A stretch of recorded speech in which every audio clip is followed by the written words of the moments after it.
अभी तक आपने पढ़ा। यहाँ सुजानगढ़ में रणजीत सिंह धानी को कनक समझकर उसका अपहरण करवाता है और उसे बेहोश करवाकर उसके साथ जबरदस्ती करना चाहता है। रणजीत उस कोठरी में जाता है जहाँ धानी को रखा गया था। वो कोठरी अंधेरा था। धानी का चेहरा घूंघट में था। रणजीत उसे देख नहीं पाता है। वो उसके करीब जा रहा था। आज तो तुम्हारे हाथ से बचकर न जावेगी छोरी। आज तो थारा पति ओम शंकर भी न आएगा थारे को बचाने, और अगर बचा भी लिया तो तुझे कभी अपने साथ नहीं लेकर जाएगा, क्योंकि अब तू मेरी रखेल बन जावेगी। रणजीत उस अंधेरे में धानी का चेहरा भी नहीं दिख रहा था जिसे वह कनक समझ रहा था। अब आगे, इधर आजा छोरी, महारे को अपना सुंदर सा मुखड़ा तो दिखा।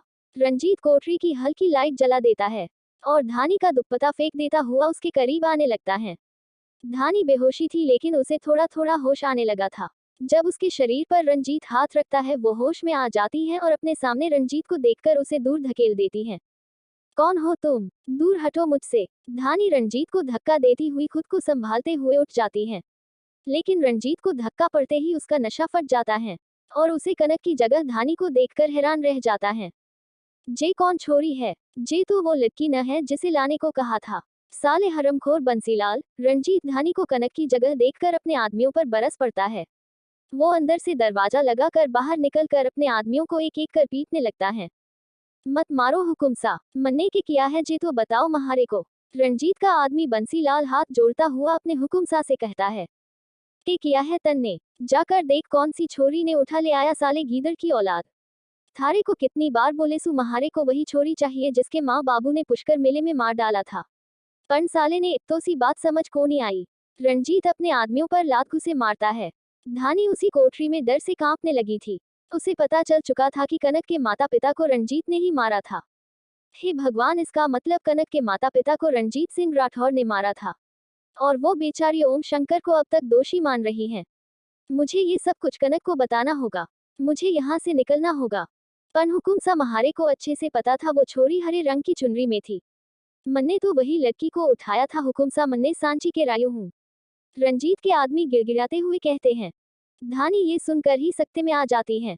इसका मतलब ये लोग कनक को किडनैप करना चाहते थे, क्योंकि उसने हरे रंग की चुनरी ओढ़ी थी और जाते समय उसकी चुनरी मुझे दे दी और ये लोग गलतफहमी के जाल में फंस गए। अब मुझे यहाँ से निकलना होगा और जल्द से जल्द कनक के पास पहुँचना होगा।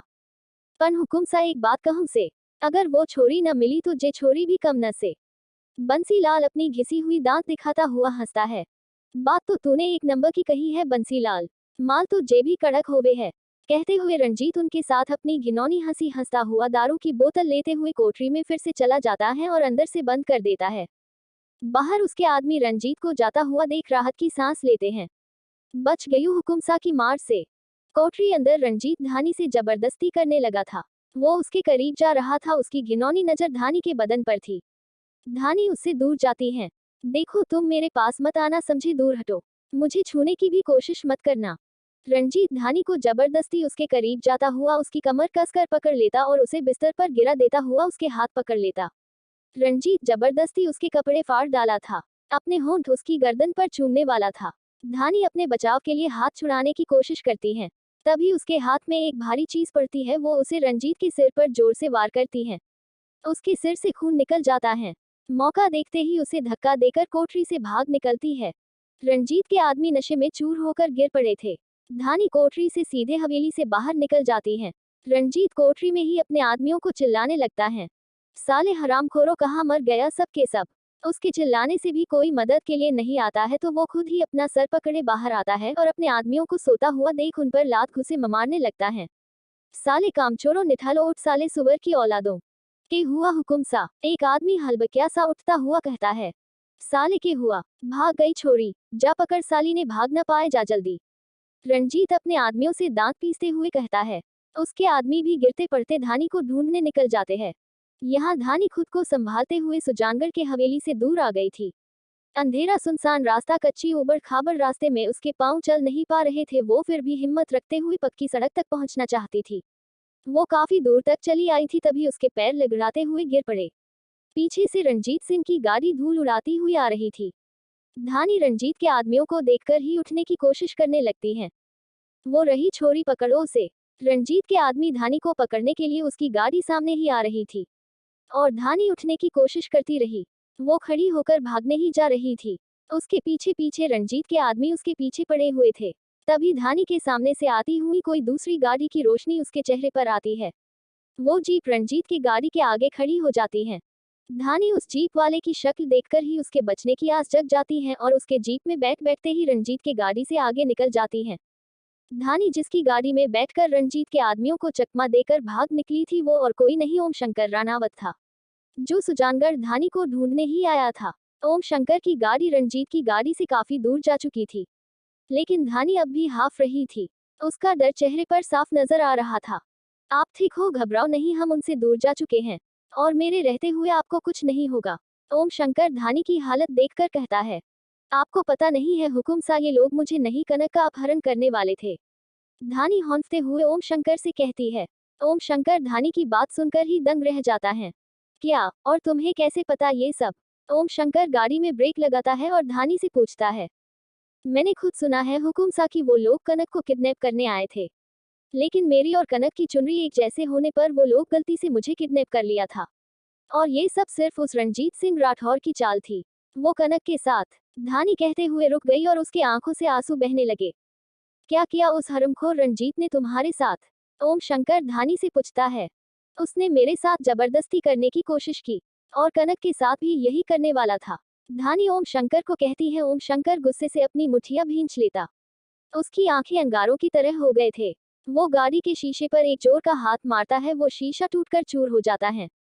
धानी ओम शंकर को इतने गुस्से में देखकर डर जाती है और कांच के टूटने की आवाज से अपने कान बंद कर लेती। रंजीत सिंह राठौर, तुझे इस बार तो मैं नहीं छोड़ने वाला, इस बार तो तुझे माफी नहीं मिलने वाली, ओम शंकर गुस्से से अपनी मुठिया भींचते हुए कहता है। यहाँ रंजीत सिंह राठौर के आदमी उन्हें ढूंढते हुए वहां तक चले आते हैं। धानी उन लोगों को अपने सामने आता हुआ देखकर ओम शंकर से कहती है। हुकुम सा, वो लोग यहाँ भी आ गए, चलिए यहाँ से। इस बार उन सब के साथ रंजीत भी था, जो अपनी फूटी हुई सिर पकड़े गुर्राते हुए आ रहा था। इस बार तो उस कामिने ओम शंकर को भी नहीं छोड़ूंगा, साले ने इस बार भी छोरी को भगा ले गया। ओम शंकर उन सब को देखकर भागता नहीं है, वो गाड़ी से उतरकर उन सब का सामना करने लग जाता है। मैं एक राजपूत हूँ और पीठ दिखाकर भागना मेरी कायरता होगी। आज इन सबको मेरे हाथों ही मौत मिलेगी। ओम शंकर रंजीत के आदमियों के साथ हाथापाई करने लग जाते हैं। रंजीत के आदमी ओम शंकर पर भीड़ पड़े थे। वही रंजीत मौका देखकर धानी को पकड़ने लग जाता है और उसके साथ जबरदस्ती करने लगता है। छोड़ मेरा हाथ, तुझे तो ऐसी सजा मिलेगी तू जिंदगी भर याद रखेगा, धानी अपना हाथ छुड़ाते हुए रंजीत से कहती है। क्या कहा तूने छोरी, मुझसे जबान लगाएगी? रंजीत धानी को एक चांटा मारता है जिससे धानी के होंठ से खून निकलने लग जाती है। ओम शंकर रंजीत के आदमियों से भिड़ा हुआ था। रंजीत के आदमी ओम शंकर पर भारी पड़ रहे थे। वो सब मिलकर ओम शंकर पर वार करते जा रहे थे। तभी ओम शंकर के आदमी भी आ जाते हैं और उन सबको एक एक की पिटाई करने लगते हैं। हुकुम सा, आप बाईसा को लेकर जाओ, हम इन लोगों की खातिरदारी अच्छी से करते हैं, मनोहर ओम शंकर से कहता है। क्या ओम शंकर रंजीत को सजा दे पाएगा? क्या धानी बता पाएगी कनक को? सच्चाई जानने के लिए सुनते रहिए अगला भाग।